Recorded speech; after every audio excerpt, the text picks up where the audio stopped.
Right. Well, I think one of the biggest challenges, and it's with everything in life, our mind wants to keep us where we are because we know we're safe here, right? We know that we're not getting eaten by a tiger or anything like that. So our mind in its most primal form is like, what I know is safe. And so then when we start to think about changing that, we think of these crazy what ifs, right? And we start to think, well, what if this hire fails? What if they say something stupid on the phone with a client? What if they steal some information of mine, right? Something like that. And yet the reality is, if we step back and ask, what is this fear protecting us from? Why am I thinking this? What are the odds that this is going to happen? Right? The truth is that we have these crazy fears because we haven't done it yet, and our mind's trying to protect us. So I would say the biggest mindset shift is thinking about logically, what's the worst that could happen? What are the odds of that happening realistically? And then what is the best that can happen? And what are the odds of that?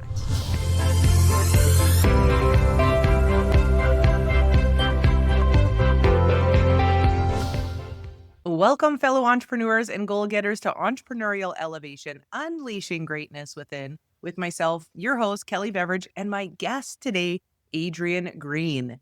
And Adrienne is amazing. She's traveling the world right now with her family. She is chiming in right now from Tokyo, and then in the morning, they're going to be on their way to Sri Lanka. And so I'm excited to talk to her because she's created this lifestyle that I would love to be living. She's an accomplished entrepreneur, a real estate investor, honestly living her dream and traveling the world with her family. And today we're going to talk about, as entrepreneurs, how to build scalable, hands-off businesses that create freedom. So I was just telling her, I've been so excited to talk about this because I really want entrepreneurs to know, and this is my journey, that you can have it all. You can scale and grow your business and have success while living a life with your family, focusing on your well-being, having fun and adventure. You can have all of it. And so just Adrienne, so excited that you're here. Thanks for being here today. It's a pleasure. I'm really excited for our conversation and how we might be able to help some of the listeners. Yes, absolutely. Well, you know what? Let's rewind for a moment. I always like to start at the beginning sometimes when someone's story is really intriguing, which I feel yours is. So, what was life like before you created this freedom-based business for yourself? And what was the turning point for you? To go way back, I was not raised as an entrepreneur. That wasn't the family I came from or anything like that. I went to college, got a bachelor's degree in business, and started working in like corporate finance, and didn't love being in an office all day. Became a high school math teacher instead. Mhm. And then, eventually even still felt that I didn't have all the freedom I wanted when I was tied to reporting to a school every day to work and all of those obligations. As entrepreneurs, I think we all have a drive wanting, time freedom, location freedom, the ability to do what we want with our day. And I definitely felt that. And that was the draw that kind of got me into the entrepreneurial world in the first place. And so I started off with going from teaching in the school to teaching online and doing real estate investing, renting out my basement. That became buying, investment properties, and that became being a real estate agent. My world really transitioned to where now my entire world is real estate, like real estate investing, helping real estate investors, and entrepreneurialism, helping people with business, and specifically helping them with virtual assistants. Because, in the early part of my entrepreneurial journey there as a real estate agent, I was the stereotypical solopreneur. I did it all. Mm. I remember like countless hours trying to put together newsletters, if anybody else is doing newsletters. And this was not just the email newsletters. No, like the brokerage I worked for had a really great printing system. So I was like taking the template they gave us and assembling my custom version that was going to be printed and mailed to all my clients. And then, of course, there was also countless hours making the email version that went out.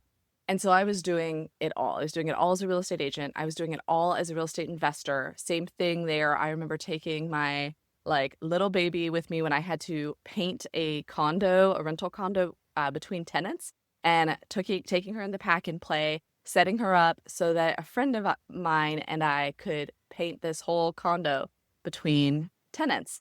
And so I did it all. And then what really was the turning point for me is when I bought an investment property that was long distance and I couldn't do it all myself. And I had to Mhm. trust the boots on the ground there. And then I realized, hey, I could do the same thing on the back end with virtual assistants. And it really came for me, not from reading a book and realizing there was a better way. It came from really realizing not being able to do it the way I had done it. I couldn't run a long distance investment property the way I had done my local investment properties. I had to trust other people. I had to start using systems, using the tech so that I could leverage the team. And that was the turning point. So it started with my investment properties, and then I applied it to my real estate agent business. So during this time, we also relocated. And if any of you guys listening are entrepreneurs where your business comes from your local area and it comes from like your sphere of influence, right? Your network. I was moving to a new market where I knew one person and they were a real estate agent. So Mhm. I had to rebuild my business as a real estate agent in a market with no community or sphere of influence. And I did a couple things there. And one of them that I did is as soon as I had my first closing, I brought on a virtual assistant because I knew I needed to lean into running this like a business, to doing the marketing, to doing my top 20% of the networking and the connecting and the getting clients. And I couldn't do that if I was doing every contract, if I was doing every email to the title company, to the lender, to setting up the client's search portals in the MLS system. Like all the time I was going to do that was time I wasn't going to be out there lead generating for my business. And there was no way it was going to work, right? Like I didn't already have any kind of network or leads coming in there. So I Mhm. had to bring on admin help to do that back office stuff, to do the operations so I could focus all my time on marketing and lead gen and bring in the clients I needed to have the business I wanted to have. And it worked. And I know, Kelly, I'm going long here, so I'll say this last piece and then we'll open it up to love to hear your thoughts. But it worked so much. I brought on that full-time virtual assistant. It was scary because I was committing to paying her. I was committing to feeding her Mhm. family. I was committing to figure out how to give her work, right? I didn't have any systems. I didn't have any SOPs. And yet I knew that it was the only way to get where I wanted to go. And it worked. In 6 months, I had so much business. And even with a full-time virtual assistant, I was working crazy hours. I didn't have balance. So I went into my brokerage and I said, I need to start a team. I need other agents to come in to help me service these leads. And I was able to grow a real estate agent team, a business that I later sold. And this was all from having it all started with a virtual assistant. Oh my gosh, I love your story. I love your story. And I love the journey, right, of entrepreneurship and how it unfolds and how you first just rented out your basement, right? And then now this is how you have your freedom lifestyle is through real estate investing and teaching others. And it's interesting as you talk about virtual assistants and getting that support because I have a buddy who's a real estate investor and I don't know how many doors he owns, but a lot. And his biggest complaint is he has 0 time because he basically has created a business where he has a job dealing with Mhm. all of these pieces that you talked about that he doesn't want to spend his time doing, putting out problems, dealing with headaches. And it's up to him because he doesn't have that support. He's tried to hire people. It just hasn't worked out that way who are boots on the ground. And so it's interesting that you talk about hiring a VA. I think that that's actually super smart and such a solution for real estate investors or entrepreneurs who are scaling and eventually we need to free up some time, right? And so Mhm. I'm curious, let's talk about the hiring the VA because you said you first started to do it. So what I'm curious what some common because we're talking to entrepreneurs here. Entrepreneurs aren't Mhm. the greatest at giving up control and Right. letting other people come into to their baby, let's just say, right? And so what are some common misconceptions about hiring VAs, do you think? One of the biggest ones I see is that you've got to have a system ready to go for them to come and work, right? So, like, well, everything I do is in my head right now. So, how could I have somebody come in and do what I do? I guarantee a lot of what you're doing that you say is in your head, it's on the phone or it's on the computer. And both of those can be recorded. And with AI, which we did not have AI when I started doing this, so it's easier now than it was. With AI, you can just make a recording of that call. You can make a recording of that video, very or share and make a video and the virtual assistant can take that. They can make a transcript of it. They can pop that transcript into ChatGPT to come up with a draft of a procedure. And then they can just watch the video or listen to the recording, walk through that procedure, fine tune it. I like to say add some screenshots in, right, to make it really clear. And they can make a very beautiful procedure or SOP of exactly what you do very easily. All you have to do is record it. And so that's the first issue people see is they're like, I don't have this systems or this task list. You don't need it. One of the virtual assistant's first jobs is going to be to make those procedures, to make those tasks in that world for you. You just need to record what you do. That's it. Yeah, that's so cool. And okay, so I'm liking this already, right? And so I'm just if you're looking for a VA, maybe you can share because you obviously have worked with a lot of VAs. You now actually help people scale with VAs. What should people be looking for when they're looking to hire a VA? Great question. And it's often people are not looking at the right thing. So, what I recommend you start with is really doing kind of just a basic time audit. Same way I'm like, you just record what you do.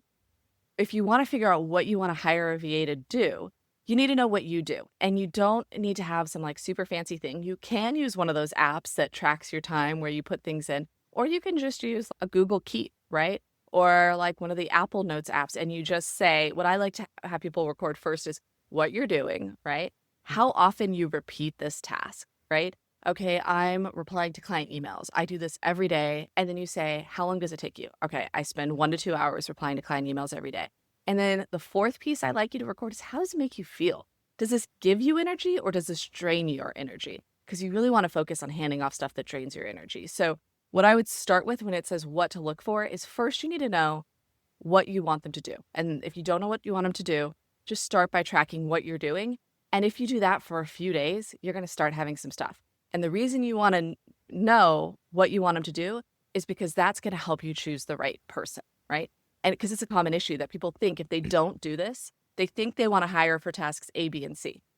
But then they get someone in there to do tasks A, B, and C. Like maybe what happens a lot is people want to hire somebody to do lead gen because most entrepreneurs don't want to do their own lead gen, right? Mm. And so you want like, oh, I want to hire someone to cold call. But the thing is, you're not really cold calling yourself.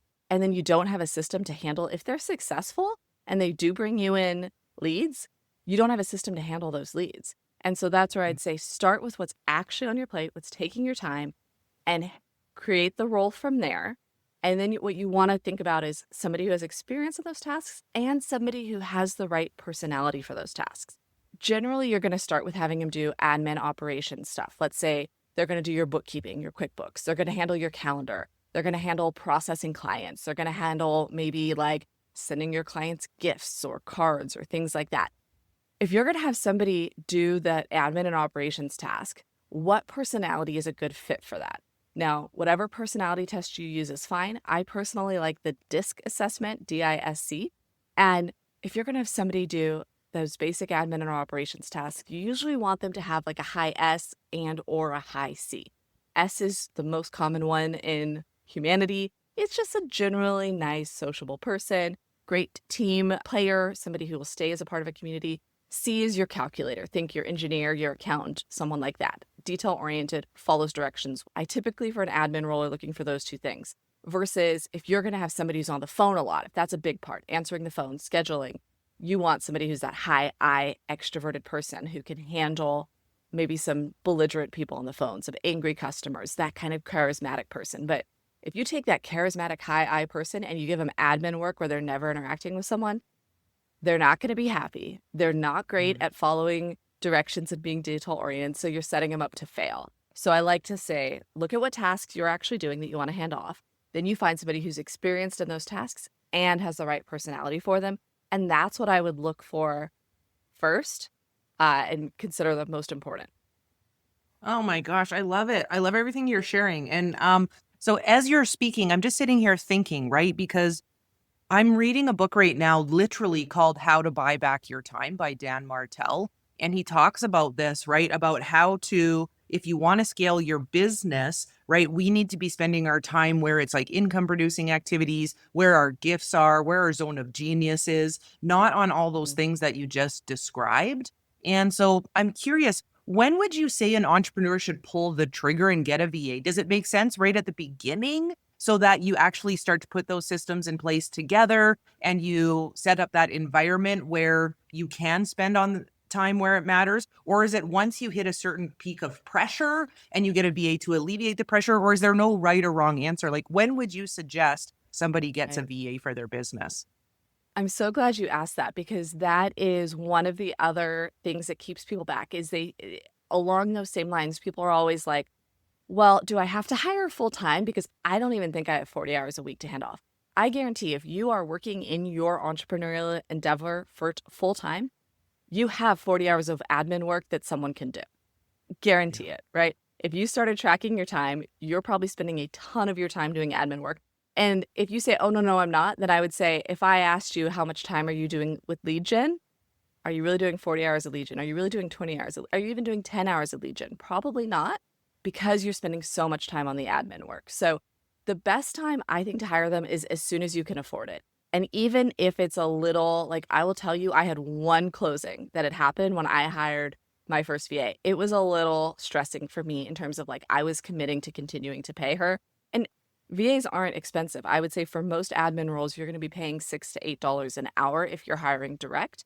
And yet you're committing to that. So I would say as soon as you can afford that is the best time to bring on your first virtual assistant. I would recommend bringing them on full time because you're going to start with handing them all the admin work off your plate. And then once that's done, you're going to start to give them your wish list. You're going to start to be like, hey, I don't have any social media yet, or I do, but I post like once a month. Maybe we should build that out. You're going to start to give them more things that you don't even have time to think about yet. Because as you get rid of all that busy work, you're going to have a ton of ideas and it's going to be amazing. And you're going to have your VA to help execute. And then eventually you're going to want to grow. You're going to want to get more systemized. So I started with like a general executive assistant admin VA, which is what I recommend most entrepreneurs start with. That's going to really get you in your top 20% and take the bottom 80% off your work plate. And then eventually, as I started this team, I needed somebody who was going to be specifically what we would have in real estate as our contract to close. They just handled what was under contract from when it got under contract to when it closed. I had somebody just for that role. And I also hired somebody specifically for social media and marketing because that got to be too big for the executive assistant to do that along with everything else. You're going to get, after that first executive assistant that you want to get as soon as you can afford it, then once they start getting super busy and they start needing help and you're starting to feel like stuff isn't getting done because there's not enough hours in the day for your VA, that's when you want to figure out, okay, we need to hire a second virtual assistant and what are those roles going to be? Yeah. And okay, so I know that a part of what you share about is talking about building a business that works for you. And this is a big piece of it, I believe. What would you say are some mindset shifts? So for those who are listening, who are like, I like the sound, but there's a struggle, there's some resistance. They're like, it sounds great, right? So what are some mindset shifts you can recommend that it would be beneficial for entrepreneurs to adopt so that we can Right. start to create this time freedom for ourselves within our business and our life? Well, I think one of the biggest challenges, and it's with everything in life, our mind wants to keep us where we are because we know we're safe here, right? We know not getting eaten by a tiger or anything like that. So our mind in its most primal form is like, what I know is safe. And so then when we start to think about changing that, we think of these crazy what ifs, right? And we start to think, well, what if this hire fails? What if they say something stupid on the phone with a client? What if they steal some information of mine, right? Something like that. And yet the reality is if we step back and ask, what is this fear protecting us from? Why am I thinking this? What are the odds that this is going to happen? The truth is that we have these crazy fears because we haven't done it yet and our mind's trying to protect us. So I would say the biggest mindset shift is realizing, thinking about logically, what's the worst that could happen? What are the odds of that happening Mhm. realistically? And then what is the best that can happen? And what are the odds of that? So that's the first, I think, mindset shift is realizing, like, I can tell you, yes, I've had some VA fails. Whenever you hire anyone, no one has a 100% success rate, right? If you've hired more than a few people, you're going to hire someone who's just doesn't work out, for they don't work out. And you know what? That's normal and businesses survive. Look at any business that you would admire or want to emulate or want to be like. They hire people. They don't have a 100% success rate for it. and the business still thrives. So don't stress about getting the absolute perfect hire. Don't stress if one of them doesn't work out. Realize that that's just a part of the process and that overall the math still works out and it's still going to bring you more money and help your business grow. For sure. And you're sharing great stuff here. I'm curious because you have so much experience with this. Are you able to share maybe, you talked about hiring some people that didn't work out. What are some other maybe mistakes you've made along the way or times things went wrong or didn't go according to plan that you can share so we can learn from you, pave the way? Sure. That very first VA I hired that, like I said, was my executive assistant, was great, and was my right hand to the point where I was going to start this team, right? So this was about 6 months in from when I first hired her that I was gonna start this team.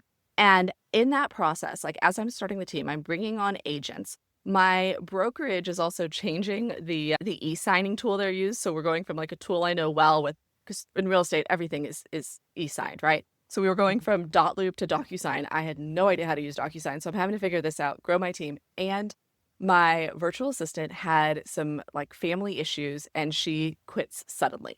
She quits all of a sudden, and I'm like, "Oh, okay, well, I was planning on her being my right hand through all of this, now I need to replace her."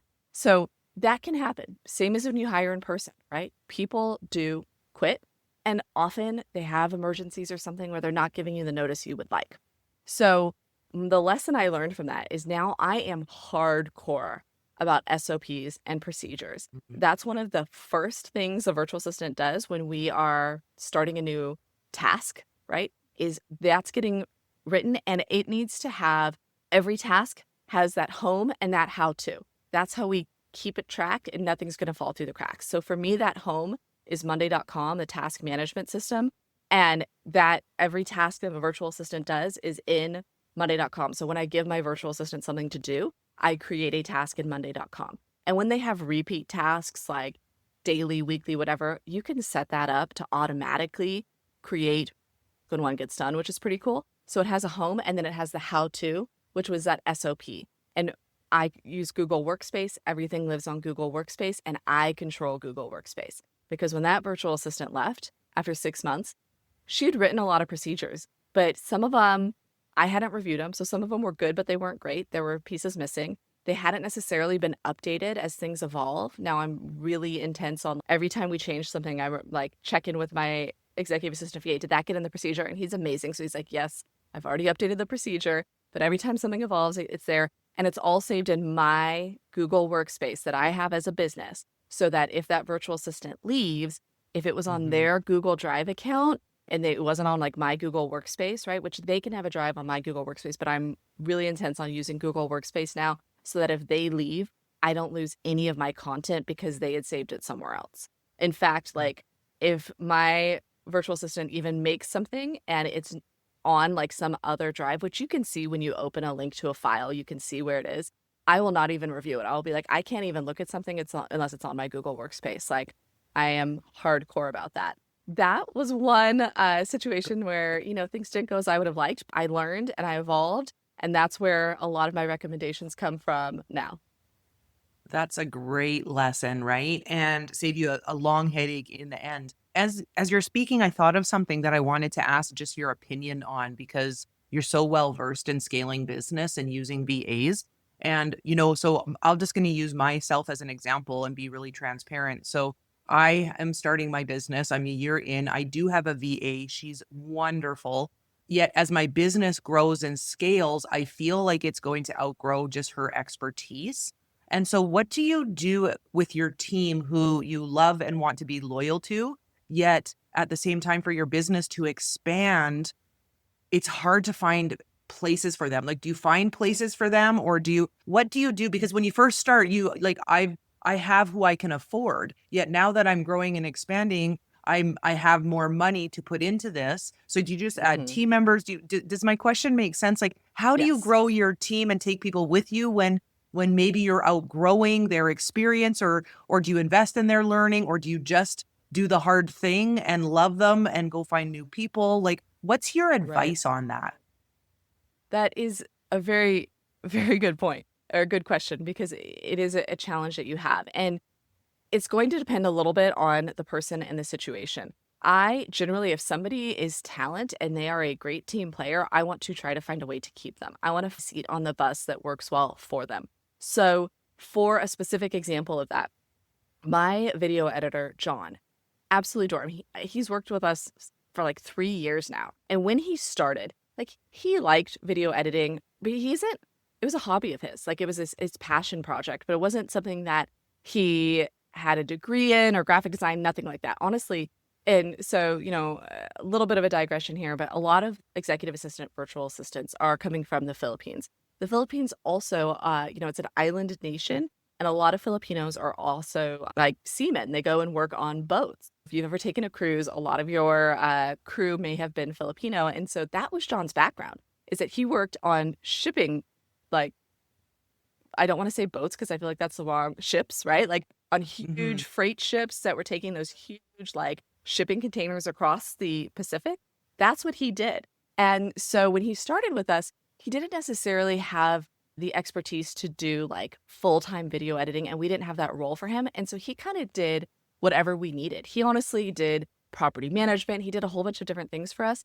And as our world expanded, and we started having more graphic design and video editing roles, we were able to allow him to really niche more and more down into the seat that he loved. That was actually, I guess, where we expanded and created a better Mhm. world for him. And he stuck with us to get that. And he's grown in his skills. And as he did, we were able to give him more and more of those things, where now his full-time role is doing video editing and graphic design for us. And we keep him like probably Very 110% busy. full with that, let's just say. So I think he's a great team player. And sometimes when he did property management, he didn't necessarily, like, he would make mistakes sometimes, but that was also on us because we didn't have him in the right seat on the bus, right? And so that's one of the things I always think about, the seat on the bus and having somebody in the right seat on the bus. And then if you're growing, sometimes, especially like virtual assistants, I'd say, especially if you have Filipinos, they don't necessarily want to take on like, what I'm trying to say is sometimes like they're really happy being an executive assistant and they don't want to move on to director of operations or something like that.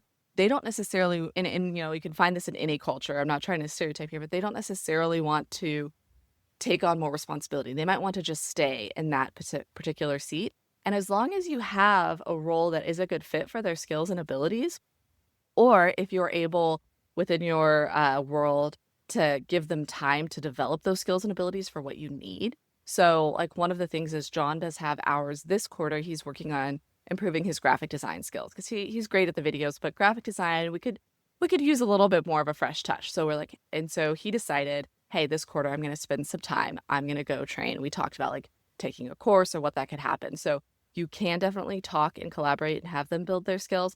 If somebody was a great team player, I would do everything I could to keep them, find a place where we could utilize their skills. But if we absolutely did not have the right seat on the bus, I would give them, I would, it depends on the situation. In general, I would probably give them 2 weeks pay. I wouldn't necessarily ask them to work 2 weeks. I'd be like, hey, we just don't have the right seat, but here's 2 weeks pay.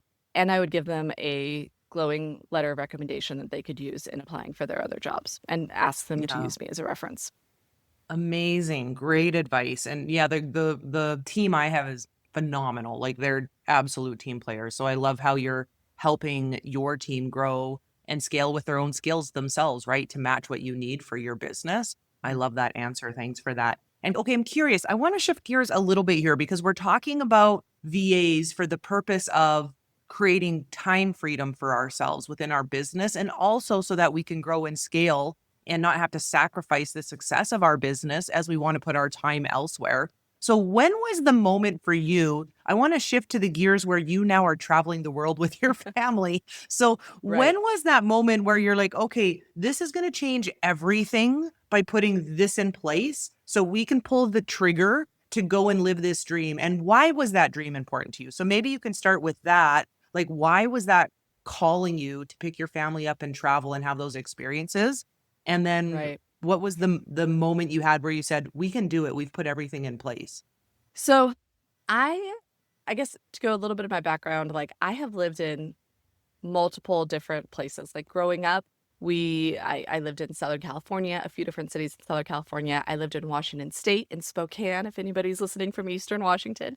And then kind of in the middle school, high school time, I was in Atlanta before I went back to Southern California for college. And then I was in Northern Virginia outside of DC and then in Tennessee. So I, in general, have always been somebody who's not been tied to a place, right? It wasn't like I was born and raised in one area. And so I've always kind of felt like we can change things that aren't serving us anymore, right? We can change things. And I've always kind of wanted that that freedom to do so, right? I've never really wanted to be tied down where because places change, people change. I've never wanted to be where like, hey, if I outgrow this place or this place changes and isn't where I want to be anymore, I want to be able to do something about that. And, that was kind of like Southern California. I had gone back there in 2003 to go to college and stayed after college. My husband and I had gotten married and we'd realized, hey, we were in the Los Angeles suburbs in the South Bay area. Again, if anyone's listening there, Manhattan Beach, Hermosa Beach. And it was like, hey, to get like anything in this zip code, and this was like 2011, 2012, is going to cost us $1 million minimum, right? And we're talking like a tiny little place. And so it was like, is this really where we want to grow and raise our family? Is this really the lifestyle and everything that we'd want to have? And so I appreciated that we could say no. And we had the ability then to move. We were able with my husband's company to he could easily relocate to where they had other offices. And that's what took us to Northern Virginia outside of DC. And so I've always appreciated that flexibility when it comes to location. That's one thing. And then I would say to, get a little more present day. In 2019, when I first got my first long distance investment property and started to run things like a team or like a business and with a team, I realized, hey, this allows me to invest anywhere. This allows me to have my business anywhere. It's not location specific.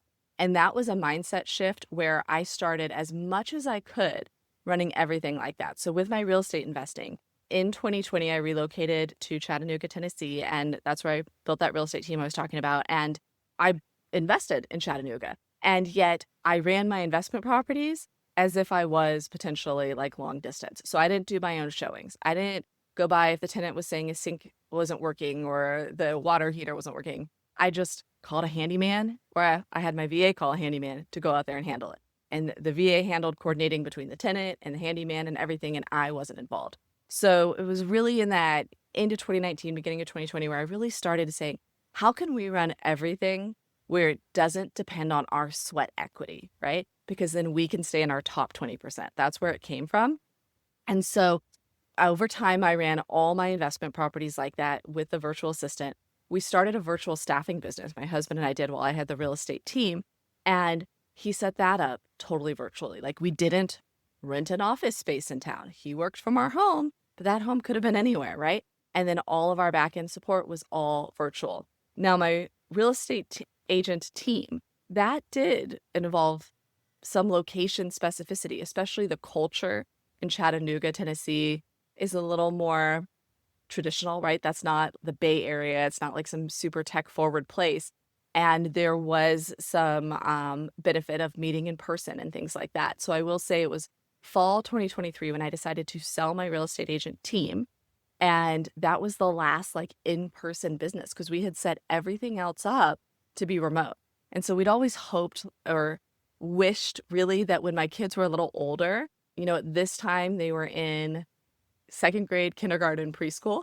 We'd kind of thought, oh, when the oldest gets, out of fifth or sixth grade, we'll go take a year and travel. But we realized, hey, if I'm selling the real estate agent team, everything else we have set up to run virtually, who knows? We got to strike while the iron's hot. Let's take advantage of it now.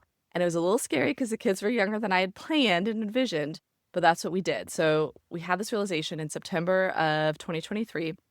October of 2023 is when I closed on selling the team.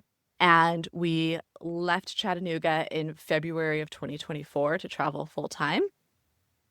I realized I just threw a lot at you, so let me pause. And so, No, no. what were you thinking from all that? What did I not yet? I'm just so inspired. I'm so inspired that, so many people talk about the kind of lifestyle they would like, and not everybody wants a travel lifestyle like you're doing. I love that. I think it's a big pull for a lot of people, yet they don't have the courage to do it, right? And to make it happen. And so, first of all, I just want to say kudos to you because it's really inspiring. And you're doing this, like you said, with 3 kiddos. And I was asking you ahead of time, 9, 7, and 5. You're in Tokyo right now. It's like 11:30 something at night, right? You're off to a new adventure tomorrow. And you created the lifestyle, like you manifested it, you took action, and you and your Mhm. husband are making this happen for you and your family. So it's just really inspiring. I'm curious, what's next for your family when it comes to this continuous adventure, Right. this lifestyle, this freedom-based lifestyle, and the growth of your business? Well, when we started, we did some domestic travel and we'd committed to, hey, we're going to travel for about a year. So we had committed through actually right now. Like this is, I was telling you before, this is our 1 year anniversary of yesterday was 1 year that we left the US to start traveling internationally full time. So we are at a year of not exclusively, but almost exclusively being outside the US and being in other countries. And so we had committed to that, and then about 6 months in, because we are a family of 5, we travel like a herd of turtles, like, it's not fast, we need to plan in advance, and so about 6 months in, we sat down as family and said, "Hey, at the end of this year, do we wanna go back? Do we wanna go back? Do we wanna settle back in Chattanooga, go live somewhere else?" And everybody wanted to keep going. So right now we have plans through spring of 2026. So going on, almost 2 years of full-time international travel.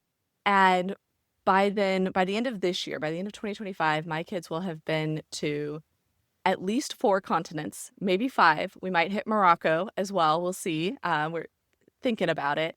And they will have been to, I think it's going to be at least 14 countries. Again, maybe 15 if we throw in Spain and Morocco. And so that's a lot, and yet there's still more. So we're going to keep doing this at least through probably mid-2026. We may choose a place in another country or potentially in the US, we'll see, to have as like a home base of 3 to 6 months a year because while you can get dental care everywhere, while you can find, we found instructors, we found horseback riding lessons, we found piano lessons, we found all of this in our travels. And yet it could be a little easier, if you find one person and go back to them or, periodically do that. So it's a long way of saying we're planning on continuing to travel internationally for now. We may end up with a home base that we spend for part of the year, but everybody in the family really enjoys visiting new places. So the thought is that we'll keep doing that as long as we keep enjoying it. I love it. I love it. And we could have a whole podcast episode Mhm. about your lifestyle and the on being on the road, right, with your family and building a business. So I'm curious. I just have one question before we shift gears here and start to wrap up. What would Mhm. you say personally has been the biggest lesson you've learned about yourself living your life and designing it how you just described in the way that you've wanted it to be?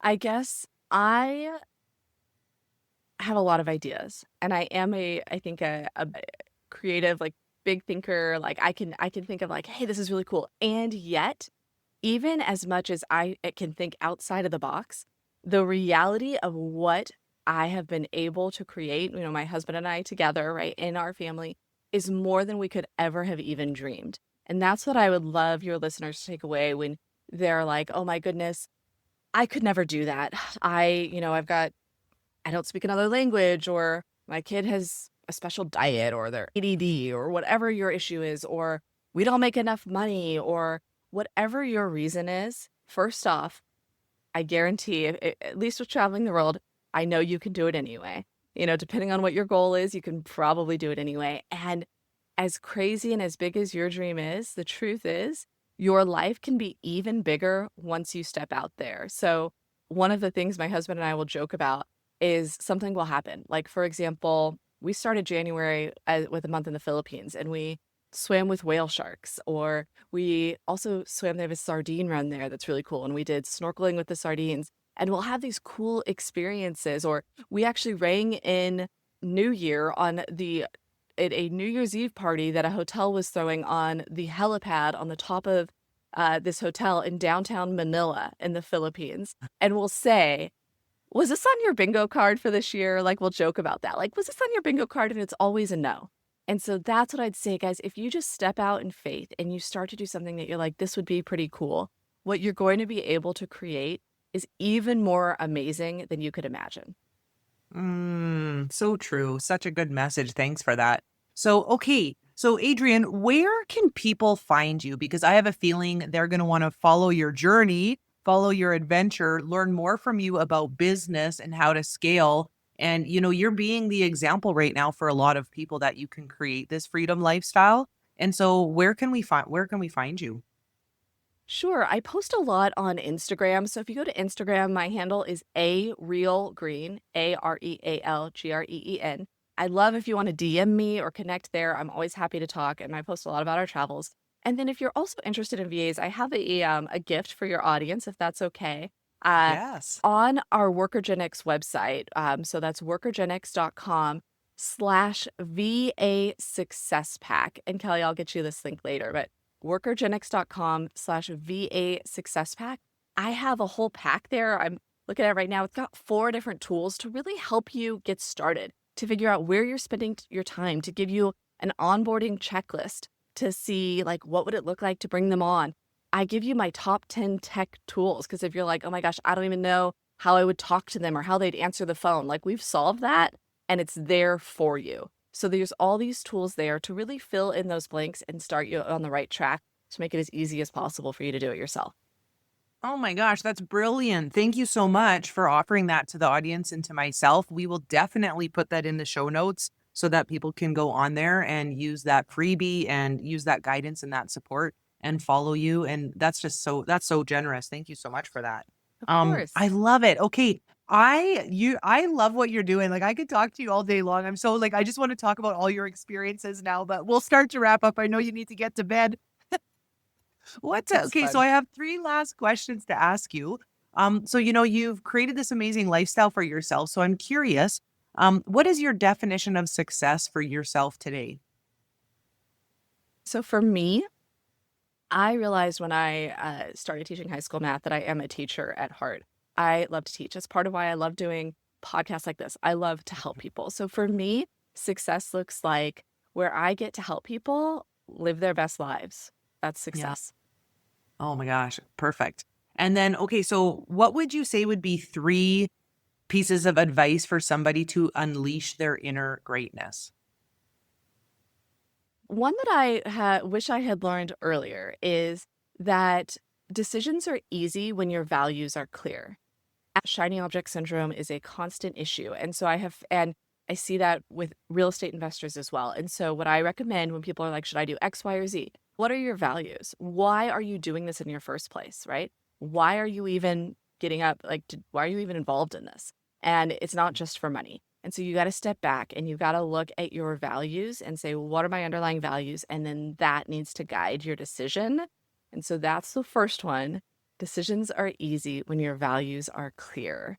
If I had to come up with 2 more, off the top of my head, I would say kind of along the lines of what we talked about today, feel the fear and do it anyway. Don't let that control you, right?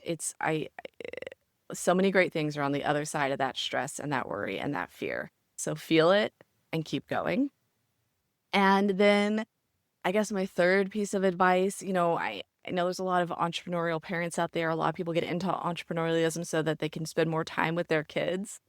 And it's just enjoy the everyday moments, right? The good and the bad. It's all a part of the journey for sure. Absolutely. Great advice. Thanks, Adrian. Okay, so last question. Based on our message today, what would be a call to action that you would give the listener so that when they hop off this episode, they could go and implement something this week? Mm. I would start to track your time. That's what I'd say is your call to action is track your time and think about where are you in your top 20%, right? Where are you in that zone of genius that is really lighting you up, that's helping other people, and that is the reason you were put on this earth? And how much time are you spending in the other 80%? And and starting to have that awareness, that's what I'd start with. Awesome. I think that's so cool because I always like to say awareness before change. So if you have that awareness and you realize you're spending most of your time in the 80%, a really great indicator that a VA is probably a smart move, right? Exactly. Hey, thank you so much for being here. Appreciate it. And I just wish you and your family all the best and so many happy travels and adventures and experiences. And thanks for being the example to show those people who want this kind of lifestyle that it's absolutely possible. Thank you for giving me the chance. This has been really fun. Awesome. Thanks, Adrienne. Thank you. Hi, I'm Tanya, and this is Julie, and we are the founders of Coach Core, your all in one solution for building and scaling a successful coaching business. At Coach Core, we provide you with everything you need in one place. You can house your courses, manage memberships, run email campaigns, and create stunning websites and funnels, all with our easy-to-use platform.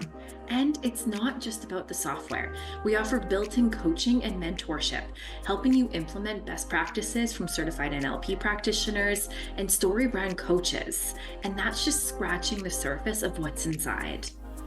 And that's why we're excited to sponsor the Entrepreneurial Elevation podcast with Kelly Beveridge. Kelly is a thought leader who inspires and elevates entrepreneurs worldwide. We believe in the power of community and continuous learning, and this podcast is a fantastic resource for any coach looking to truly grow their practice. So join us on this journey. Tune into the Entrepreneurial Elevation podcast for insights and inspiration, and visit Coach Core to transform your coaching business today. Coach Core, your path to coaching success.